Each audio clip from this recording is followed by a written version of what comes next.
तो आप यहाँ रुक सकते हैं। रात में रुकने के लिए, खाने के लिए निःशुल्क व्यवस्था रहती है। कोई ऐसा नहीं है चार्ज आप पे लगेगा। यहाँ पे ये दो नदियाँ मिल रही हैं। ये हिरन नदी आ रही है और ये नर्मदा मैया। दोनों नदियों का यहाँ संगम हो रहा है। आज शिवरात्रि है। शिवरात्रि के दिन ऐसा मौका हमें मिला है कि हम नर्मदा मैया स्नान का भी हमें अवसर मिल रहा है। दर्शनादेव नर्मदा, दर्शन से सारे पाप नष्ट।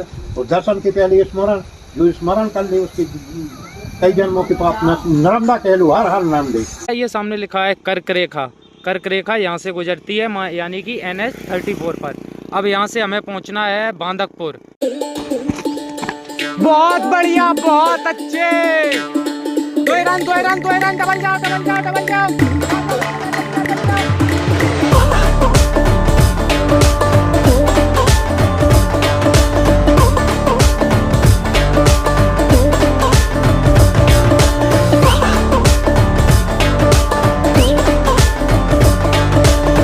नर्मदे हर। जी हाँ दोस्तों, आज मैं मध्य प्रदेश के नरसिंहपुर ज़िले के हीरापुर गांव में पहुंच चुका हूं। एक ऐसी जगह जिसके बारे में बहुत कम लोग जानते हैं, लेकिन यहां आकर जो मैंने देखा वो सच में अद्भुत था।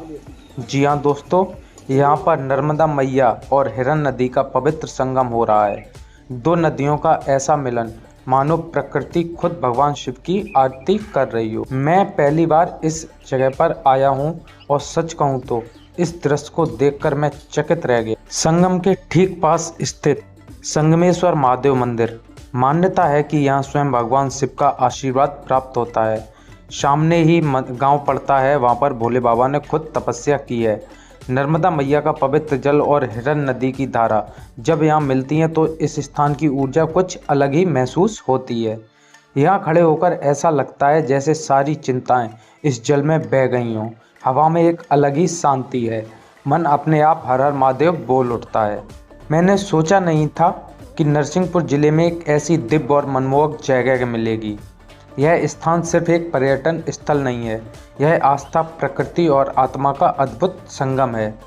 अगर आप कभी भी नरसिंहपुर आएँ तो हीरापुर गांव के इस पवित्र संगमेश्वर महादेव मंदिर के दर्शन जरूर करें। तो गाइस, हम लोग अभी जैसे ही वहाँ जाने वाले थे तो रास्ते में बच्चे कुछ देख गए मैच खेलते हुए। आपको हम दिखा रहे हैं, ये हीरापुर गांव है। गांव से बाहर हम लोग आए थे अभी।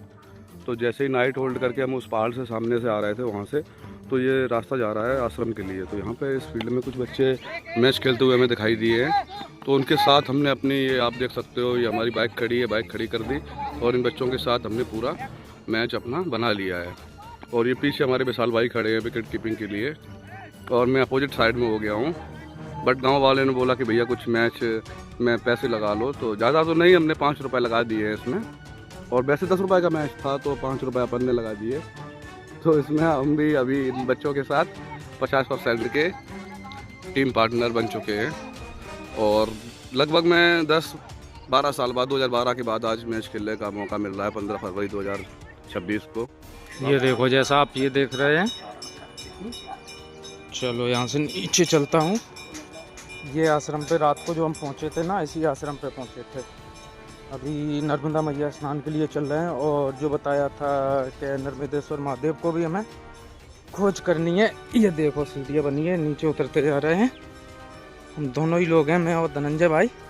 और ये मंदिर बना है, ये देखो ऊपर बना है, संगम पे बना है। जितने भी परिक्रमावासी लोग होते हैं या वैसे तीर्थयात्री आ रहे हैं घूमने फिरने के लिए, तो आप यहाँ रुक सकते हैं। रात में रुकने के लिए, खाने के लिए निःशुल्क व्यवस्था रहती है। कोई ऐसा नहीं है चार्ज आप पे लगेगा यहाँ पे।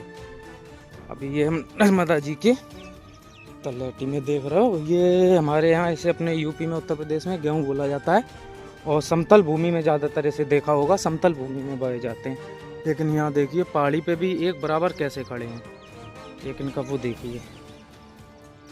चलें, ये देखो भाई, ये दो नदियाँ मिल रही हैं। ये हिरन नदी आ रही है और ये नर्मदा मैया। दोनों नदियों का यहाँ संगम हो रहा है। कोई खुदाई वगैरह के लिए यहाँ बहुत अच्छे तरीक़ा से, ये देखो खुदा पड़ा है इस एरिया में।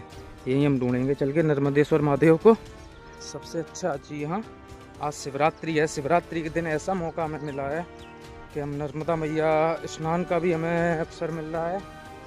इनके तो बताए जाते हैं वैसे दर्शन मात्र से ही, मतलब जैसे गंगा जी के स्नान से बताया जाता है पाप मुक्ति, तो नर्मदा मैया के दर्शन मात्र से ही बताया जाता है। और स्नान तो हजार रात को बता रहे थे स्वामी जी, आप चैनल पर जाके देखना, वो पड़ा है सारा 1000 वर्षों का, या फिर मतलब 1000 पाप ऐसे क्या कुछ कि नर्मदा मैया के एक स्नान से बनता है। नर्मदा पुराण में यही बता रहा है धर्मराज से, धर्मराज की और मार्कंडे जी की कथा आते हैं। जी जी जी। धर्मराज माने पांडवों के युधिष्ठिर, धर्मराज युधिष्ठिर जी जी। उनकी और मार्कंडे जी की बातचीत। मार्कंडे जी सुना रहा है कि मैंने 7 कल्पों से नर्मदा जी के लिए इसी प्रकार से देखा। 7 कल्प बीत गए, नर्मदा जी का क्षय नहीं हुआ। गंगा जी तो अब में प्रकट पाएंगे। अरे दर्शनादेव नर्मदा, दर्शन से सारे पाप नष्ट, और दर्शन के पहले स्मरण, जो स्मरण कर ले उसके कई जन्मों के पाप नष्ट। नर्मदा कह लो, हर हर नाम दे, आपके कई जन्मों के पाप नष्ट। तो कछुकम भय पड़े दर्शन करे फिर जन्म, 3 जन्मों के पाप नष्ट। नर्मदे हर, नर्मदे हर। और इकलौती ऐसी ये नदी हैं, मतलब माई हैं, नर्मदा माई की, जिनकी परिक्रमा की जाती है। पूरब से पश्चिम दिशा में भी बह रही हैं, उल्टी भी बहती हैं। कई मतलब इनकी कई मान्यताएं हैं, जैसे पुराण होते हैं, वेद होते हैं, और किसी नदी का पुराण नहीं होता है, लेकिन नर्मदा मैया का खुद का पुराण भी है, नर्मदा पुराण। और कई वानियाँ, ये देखो अब मैं आ चुका हूँ, जैसा बताया जाता है उन्हें, नर्मदा का हर कंकड़ संकर होता है। घंटा, 1 घंटा, 1.5 घंटा, 2 घंटे या 10 मिनट, 5 मिनट, कितनी देर में अब मिल जाते हैं बाबा भोलेनाथ हमें, ये तो उस पर डिपेंड करता है। लेकिन पहले हम घाट तक चले हैं। जाओ जवाली है, जाइए, सही है, चलो। ये पानी है, कंकड़।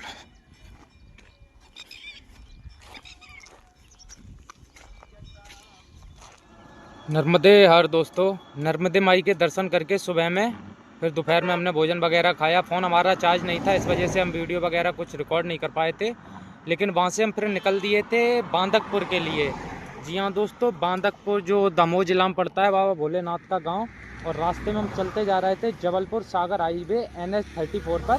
रास्ते में ये लिखा है, देखना। जी हाँ दोस्तों, जैसा कि आप देख सकते हैं, ये सामने लिखा हुआ है कर्क रेखा यहाँ से गुजरती है। और अभी मैं खड़ा हूँ ये रोड पे, देखो ये बनी हुई है पट्टियाँ, ये वाइट पट्टी बनी हुई है, दोनों साइड पीली पट्टी, ये कर्क रेखा की पट्टी है, यहीं से गुजरती है। सामने अभी वक्त हो रहा है, शाम को 5:15 का वक्त हो रहा है, सूर्य देवता सामने हमारे, और हम खड़े हैं NH 34 पर, जबलपुर सागर हाईवे पर। ये देखो बैक किया, ये सामने लिखा है कर्क रेखा, कर्क रेखा यहाँ से गुजरती है, यानी कि NH 34 पर। अब यहाँ से हमें पहुँचना है बांदकपुर, भोले बाबा का जब गांव है, बांदकपुर मंदिर पे, वहाँ स्टे करनी है रात को जाके।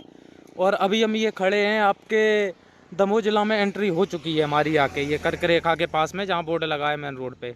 तो चलिए आगे चलते हैं आपको लेके। अभी हम दोस्तों कर रहे हैं पन्ना टाइगर रिजर्व को क्रॉस कर रहे हैं, पन्ना टाइगर रिजर्व में चल रहे हैं। कोई जानवर कहीं से भी कभी भी दिख सकता है। और चढ़ाई आप देख रहे हैं, घाटों पे ऊपर पहाड़ पे चढ़ रहे हैं। सिंगल रोड है, कोई वाहन भी ज़्यादा नहीं चलते हैं।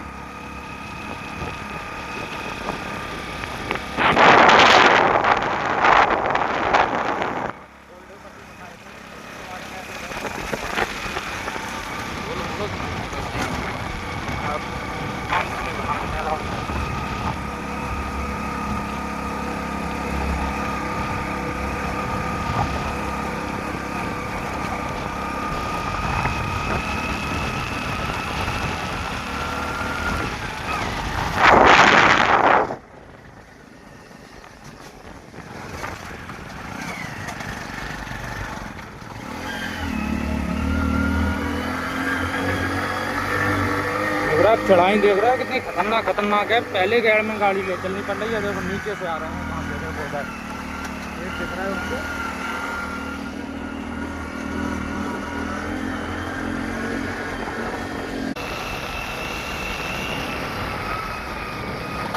यही कारण है जिस साइड के लोग ज़्यादा मेहनती होते हैं कि इनके पास जो ऐसी रोडें हैं ना जी, इनको नॉर्मल चलवे में जब पहाड़ चढ़ रहे हैं जो लोग, अब बैठे मिले हमें लोगों को, अपन यहाँ बेसमतल भूमि पर चल रहा है।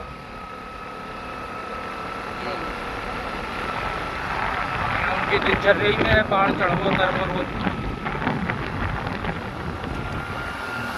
जंगल का बीड़ी पत्ता भी है, तेंदू पेड़ है, तेंदू पेड़ के बीड़ी, जिससे बीड़ी बनती है, सारे जंगल जितने भी हैं।